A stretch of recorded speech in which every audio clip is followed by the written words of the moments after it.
Hi everyone, it's your boy Zach, and I just did a lot of dad things today.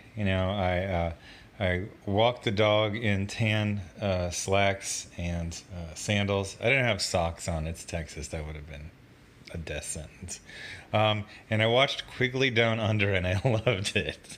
So I'm old enough to have been a high schooler when Quigley Down Under came out. I remembered it as being 1989, but I just looked it up and it was 1990. So Quigley Down Under is one of those movies where my dad talks about it just like in glowing in a glowing way. And everyone I've ever heard of that has watched it, which has pretty much all been men, they all just talk about it. They talk about it like in the same breath as like Tombstone, a movie that I love and basically everyone loves. I never really liked the Western genre. I pretty much just like Tombstone, and I think that's it. I like True Grit, the remake from 2010. I've watched that like a million times, but maybe one other. But even like Unforgiven, like I saw that when it was out in the theaters the first time, and I was like, it's okay.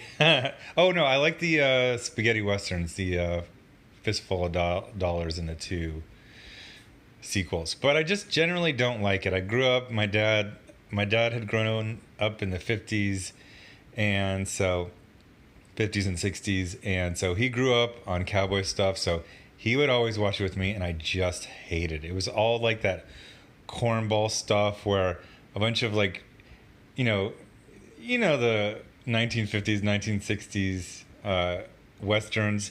Everyone's clean shaven. They're all like wearing perfectly clean clothes. They're standing in a corral that's obviously just a soundstage with some sawdust on the ground. And like everyone talks super corny. They're like, "How do you do there, ma'am?" And you're like, what the hell is this? This is stupid. The West wasn't anything like this. And even if it was, okay, you're doing like a stylized version, it's just not interesting to me. Everything looked kind of like cheap and dumb and corny, and I just hated Westerns. Um, the other thing that might need some explaining if you're younger than 40 is that there used to be this thing called typecasting. And typecasting means somebody became famous for a role or a type of role. And then basically, anytime they tried to do something that wasn't that exact thing, people would flip out. If you were a comedian and you did comedies and all of a sudden you wanted to do a drama, oh my gosh, people would lose. And I remember losing my mind. Bill Murray wanted to do, was it 7 years in Tibet or something like that? I was flipping shit. Like I was like angry, like he did something to me. Then that was just the way it was. So Tom Selleck, he was Magnum PI, and he was Magnum PI for like, I don't know, 7, 8 years. And it was a big, huge hit for the first couple of years. It started to fade out. And then I think this was like the year after the last season. So I hated Westerns. And then I also hated like silly heroes. Like I'm kind of a dummy. I had the chance to see Big Trouble in Little China when it first came out. And I was just like, that looks silly. I like cool heroes, not goofy ones. I had the chance to see Big Trouble in Little China, and I could have seen like Excalibur like on HBO at my friend's house, and both of them I like decided not to see them, and I literally think I would be a different person with a different life and a different personality if I would have seen Excalibur and Big Trouble in Little China when I was a kid. Anyway.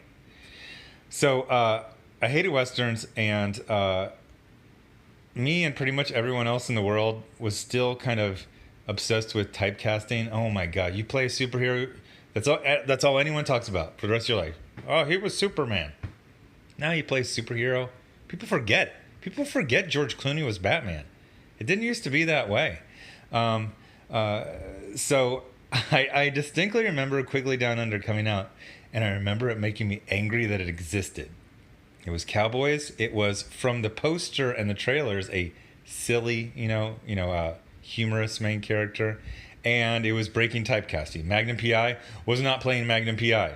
I wasn't even saying why I'm freaking out.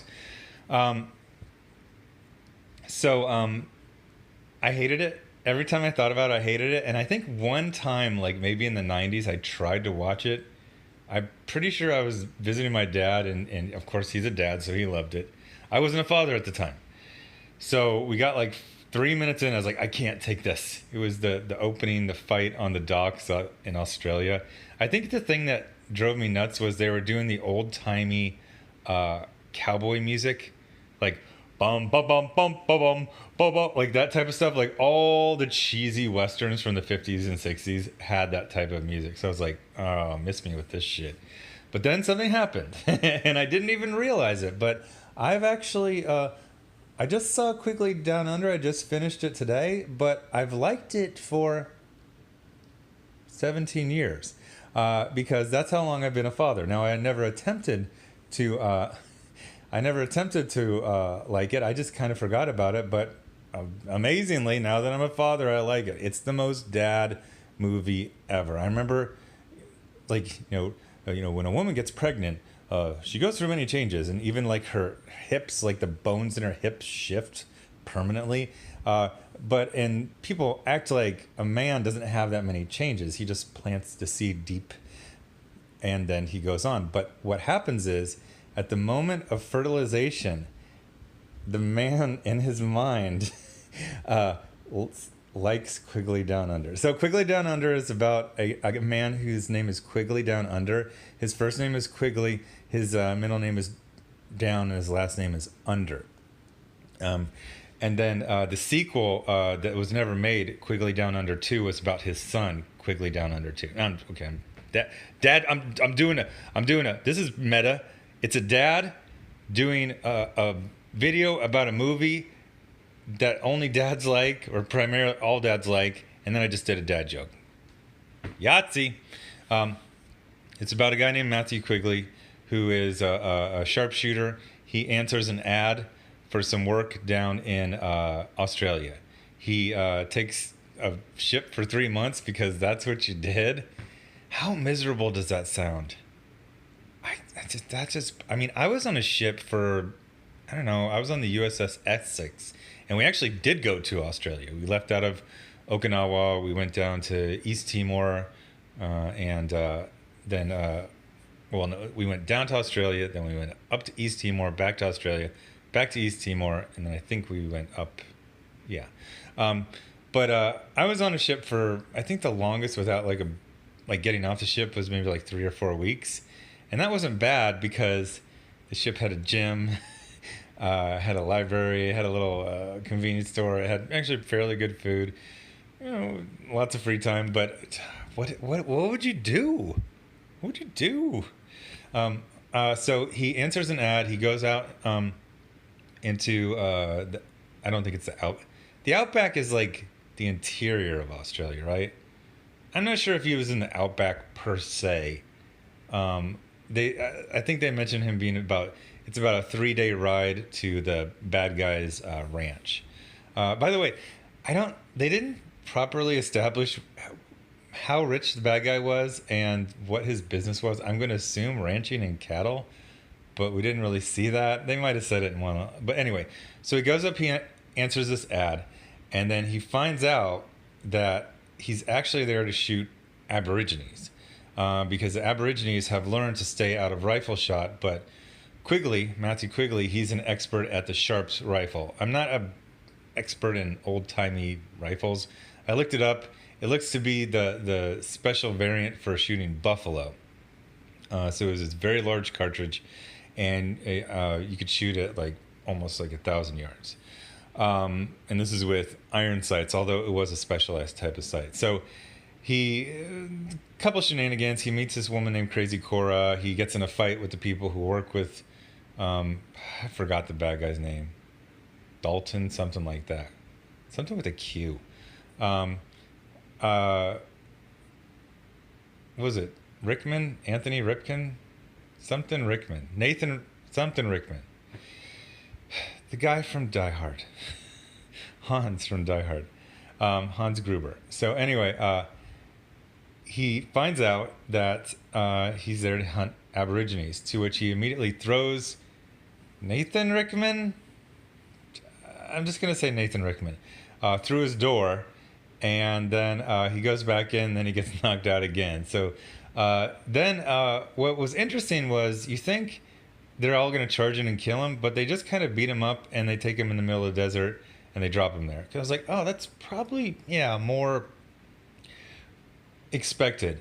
So then it ends up being some pretty cool scenes where we get to see how good Quigley is with this Sharps rifle, and that becomes kind of like the co-star of the show. So it has an interesting tone because if you see what this thumbnail is kind of like desaturated, but it's shot pretty much with no filters or anything like that. So it's like blue skies, and Tom Selleck is dressed basically like if you've seen Vigilante, the DC Comics cowboy. He's got the white hat, blue shirt, and a red bandana. And he kind of looks like an old-timey cowboy, but it's kind of more realistic. There's a lot more of aiming and, using specific tricks and gambits, although it gets a little bit Lone Ranger at the end. But mainly this is just a real good story about a decent guy who gets himself into a weird situation, tries to get himself out of it. He ends up, I would say the weirdest thing about this movie, and something I kind of struggled with, is it gets really dark, but it gets really dark in bright daylight. So, he's hired to hunt Aborigines, and it doesn't seem like a plot element from this type of, because I think this was supposed to be like a summer blockbuster. I mean, this is dark. This is really dark. I mean, obviously, like in Indiana Jones and the Temple of Doom, you had child slavery, but it was like this fantastical, with magic and people jumping out of planes with inflatable boats and they don't die. Like, it's fantasy. Whereas this one was pretty realistic, and the nobody did anything that was super heroic. Although, obviously the odds were kind of weirdly in the lead character's favor. But then when you get like shoot Aborigines, you're like, Hans Gruber is supposed to be, excuse me, he's supposed to be like a funny villain. He did Die Hard in 1987. Then he had a whole bunch of Die Hard-esque roles. Robin Hood, Men in Tights, and then he had this. He just kept getting paid to play the same character. But Die Hard is just, it's not realistic. Obviously, Robin Hood, Prince of Thieves was, just a silly movie. But this is more realistic. So when he's like, I want you to kill Aborigines for me, he's not a funny villain anymore. He's very, very real world evil. So that was kind of weird. And then there's another scene where they have the bad guy's gang, which again, they didn't try to kill Quigley at the beginning. They just kind of beat him up and dropped him in the middle of the desert. He actually killed them to get their water and his rifle back. But then they show them like herding Aborigines off of a cliff and killing them. And then at the bottom, there's this pile of like 30 of them dead. You're like, no, this tone is weird. Why? But then they like go back to like kind of like a more classic Western tone. It's like classic Western, but without people talking in this like, hey there, man. Like they're not talking cheesy like that. They're kind of talking with their regular voices, which makes it a lot better. And then people aren't shooting pistols, they're not shooting people off of horses with pistols from 300 meters away. Like they're aiming with, a lot of this is just Quigley on the ground, aiming, taking time to aim, noting the wind. Like he's a sniper, and that's actually pretty cool. He's a sniper instead of just like a gunslinger, although spoiler, there's a little bit of that at the end. So then they have Laura San whatever.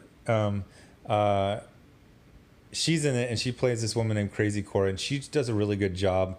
She was kind of like the it girl back then. She's good at humor. She's good at the dramatic scenes. Her character has a nice arc. And it's just like a cool, fun dad movie. It's like a dad movie without the things that annoyed me about dad movies. Although, like the weirdly dark subplot about Aborigines being murdered, although it does kind of factor in because they end up saving Quigley at the end, and it just works. Like it's just a good, except for the dark subplot, a good fun.